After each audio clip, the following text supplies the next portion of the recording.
JDS ಬಿಡಲು 15 ಶಾಸಕರು ready. MB Patil big bomb. ದಳಕ್ಕೆ ಶುರುವಾಯ್ತಾ ಡಬಡಬ. ರಾಜ್ಯ ರಾಜಕಾರಣದಲ್ಲಿ ಪ್ರಜ್ವಲ್ ರೇವಣ್ಣ ಅವರ ಅಶ್ಲೀಲ ವಿಡಿಯೋ ಆರೋಪ ಪ್ರಕರಣ ದಿನಕ್ಕೊಂದು ಟ್ವಿಸ್ಟ್ ಅಂಡ್ ಟರ್ನ್ಗಳನ್ನು ಪಡ್ಕೊತಿದೆ. ಇದು ಬಿಜೆಪಿಗೆ ತೀವ್ರ ಮುಜುಗರವನ್ನುಂಟು ಮಾಡಿದ್ರೆ ಜೆಡಿಎಸ್ ಪಕ್ಷದಲ್ಲಂತೂ ಅಲ್ಲೋಲ ಕಲ್ಲೋಲವನ್ನೇ ಸೃಷ್ಟಿ ಮಾಡಿದೆ. ಅದರಲ್ಲೂ ಸಚಿವ ಎಂಬಿ ಪಾಟೀಲ್ ಕೊಟ್ಟಿರೋ ಆ ಒಂದು ಹೇಳಿಕೆ ಜೆಡಿಎಸ್ ಬುಡವನ್ನೇ ಗಡಗಡ ಅಲುಗಾಡಿಸುತ್ತಿದೆ. ಹಾಗಾದ್ರೆ ಎಂಬಿ ಪಾಟೀಲ್ ಹೇಳಿದ್ದೇನೋ? ದಳದಲ್ಲಿರೋ 19 ಶಾಸಕರ ಪೈಕಿ 15 ಶಾಸಕರು ದಳ ಬಿಟ್ಟು ಕೈ ಹಿಡಿಯುತ್ತಾರಾ? ಸಂಸದ ಪ್ರಜ್ವಲ್ ರೇವಣ್ಣ ಅವರ ಕಾಮಪುರಾಣ ಇಡೀ ಜೆಡಿಎಸ್ ಪಕ್ಷವನ್ನೇ ಆಹುತಿ ಪಡೆದುಕೊಳ್ಳುತ್ತಾ? ಅದನ್ನ ಡೀಟೇಲ್ ಆಗಿ ತೋರಿಸ್ತೀವಿ. ಆದ್ರೆ ಅದಕ್ಕಿಂತ ಮೊದಲು ನಮ್ಮ ಚಾನಲ್ ಅನ್ನು ಸಬ್ಸ್ಕ್ರೈಬ್ ಮಾಡ್ಕೊಳ್ಳಿ. ಹಾಗೇನೇ ಪಕ್ಕದಲ್ಲಿರೋ ಬೆಲ್ ಬಟನ್ ಅನ್ನು ಪ್ರೆಸ್ ಮಾಡಿ. ಬಿಜೆಪಿ ಮತ್ತು ಜೆಡಿಎಸ್ ಪಕ್ಷಗಳು ತಮ್ಮ ಸ್ವಯಂ ತಪ್ಪುಗಳ ಸುಳಿಯಲ್ಲಿ ಸಿಲುಕಿ ವಿಲ ಒದ್ದಾಡುತ್ತಿವೆ. ಲೋಕಸಭಾ ಚುನಾವಣೆಯಲ್ಲಿ ಕರ್ನಾಟಕದಲ್ಲಿ ಕಾಂಗ್ರೆಸ್ ಪಕ್ಷವನ್ನ ಕಟ್ಟಿ ಹಾಕಬೇಕು ಅಂತೇಳಿ ಕಮಲದಳ ಪಕ್ಷಗಳು ಮೈತ್ರಿ ಮಾಡಿಕೊಂಡಿವೆ. ಆದ್ರೆ ಈ ಮೈತ್ರಿ ಆರಂಭದಲ್ಲಿ ಟಿಕೆಟ್ ಹಂಚಿಕೆಯಲ್ಲಿ ಬಿರುಕು ಬಿಟ್ಟಿತ್ತು. ಆದ್ರೆ ಅದೇಗೋ ಪ್ಯಾಚಪ್ ಮಾಡಿಕೊಂಡು 14 ಕ್ಷೇತ್ರಗಳ ಚುನಾವಣೆ ಎದುರಿಸಿದ್ವು. ಆದ್ರೆ ಇನ್ನುಳಿದ 14 ಕ್ಷೇತ್ರಗಳ ಚುನಾವಣೆಗೆ ಸಜ್ಜಾಗುವ ಹೊತ್ತಿನಲ್ಲಿ ಜೆಡಿಎಸ್ನ ಹಾಲಿ ಎಂಪಿ ಪ್ರಜ್ವಲ್ ರೇವಣ್ಣ ಅವರ ಮೇಲೆ ಲೈಂಗಿಕ ದೌರ್ಜನ್ಯದ ಆರೋಪ ದಗದಗ ಹೊತ್ತಿ ಉರಿಯುತ್ತಿದೆ. ಕಮಲದಳ ಪಕ್ಷಗಳ ಮಧ್ಯೆ ದೊಡ್ಡ ಕಂದಕವನ್ನೇ ಸೃಷ್ಟಿ ಮಾಡಿದೆ. ಮೈತ್ರಿ ಇದ್ರೂ ಬಿಜೆಪಿ ನಾಯಕರು ದಳದ ಪರ ಬ್ಯಾಟಿಂಗ್ ಮಾಡುವಂತೂ ಇಲ್ಲ, ಬಿಡೋಂಗೂ ಇಲ್ಲ ಅನ್ನೋ ಪರಿಸ್ಥಿತಿ ನಿರ್ಮಾಣವಾಗಿದೆ.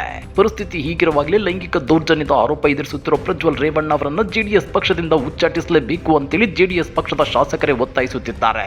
ಇಂಟ್ರೆಸ್ಟಿಂಗ್ ವಿಷಯ ಏನಂದ್ರೆ, ಸಂಸದ ಪ್ರಜ್ವಲ್ ರೇವಣ್ಣ ಅವರ ಮೇಲೆ ಸಾವಿರಾರು ಮಹಿಳೆಯರಿಗೆ ಲೈಂಗಿಕ ದೌರ್ಜನ್ಯ ಎಸಗಿರೋ ಆರೋಪ ಕೇಳಿಬಂದಿದೆ.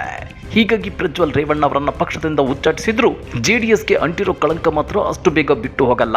ಇದರಿಂದ ಜೆಡಿಎಸ್ ಪಕ್ಷದಲ್ಲಿ ಗೆದ್ದಿರೋ ಶಾಸಕರು ಪಕ್ಷವನ್ನೇ ತೊರೆಯಲು ಮುಂದಾಗಿದ್ದಾರೆ ಎನ್ನಲಾಗ್ತಿದೆ.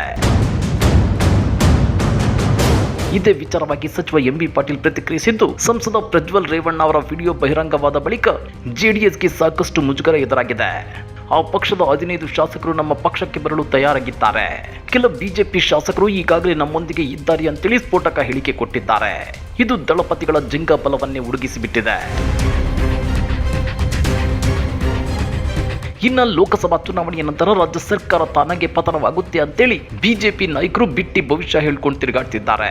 ಈ ಬಗ್ಗೆಯೂ ರಿಯಾಕ್ಟ್ ಮಾಡಿರೋ ಎಂಬಿ ಪಾಟೀಲ್ ಬಿಜೆಪಿ ನಾಯಕರಿಗೆ ಹಿಗ್ಗಾಮುಗ್ಗ ತಿರುಗೇಟನ್ನ ಕೊಟ್ಟಿದ್ದಾರೆ. ಸರ್ಕಾರ ಅನ್ನೋದು ಹುಣಸೆಕೊಪ್ಪ ಪುಟಾಣಿ ಶೇಂಗಾ ಅಲ್ಲ. ಸರ್ಕಾರ ಕೆಡವಲು 60 ಶಾಸಕರು ಬೇಕು. ಹೀಗೆ ಒಟ್ಟು 70 ರಿಂದ 75 ಶಾಸಕರು ಸರ್ಕಾರ ಬೀಳಿಸಲು ಶಾಸಕ ಸ್ಥಾನಕ್ಕೆ ರಾಜೀನಾಮೆ ನೀಡಬೇಕು. ಅದು ಹುಡುಗಾಟಿಕೆಯ.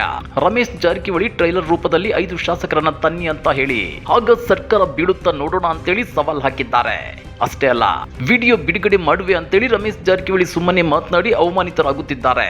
ಹಾಗೆ ಮಾಡುವ ಬದಲು ಒಮ್ಮೆ ಮಾಡಿ ತೋರಿಸಬೇಕು. ಅವರ ವಿರೋಧಿಗಳು ಚುನಾವಣೆ ವೇಳೆ ಪ್ರಜ್ವಲ್ ವಿಡಿಯೋ ಬಿಟ್ಟಿದ್ದಾರಲ್ವಾ, ಹಾಗೆಯೇ ರಮೇಶ್ ಜಾರಕಿಹೊಳಿ ಚುನಾವಣೆಯಲ್ಲಿ ಬಿಡಲಿ ಅಂತ ಹೇಳಿದ್ದಾರೆ. ಹೀಗಾಗಿ ರಮೇಶ್ ಜಾರಕಿಹೊಳಿ ಅವರನ್ನ ಯಾರು ಗಂಭೀರವಾಗಿ ಪರಿಗಣಿಸಬಾರದು ಅಂತಾನು ಎಂಬಿ ಪಾಟೀಲ್ ಗುಡುಗಿದ್ದಾರೆ. ಹಾಗಾದ್ರೆ ಎಂಬಿ ಪಾಟೀಲ್ ಹೇಳಿದಂತೆ ಜೆಡಿಎಸ್ನ 15 ಶಾಸಕರು ಕಾಂಗ್ರೆಸ್ ಸೇರ್ತಾರ? ಅವರಿಗೆ ಜೆಡಿಎಸ್ ನಲ್ಲಿ ಇದ್ರೆ ಉಳಿಗಾಲ ಇಲ್ವಾ?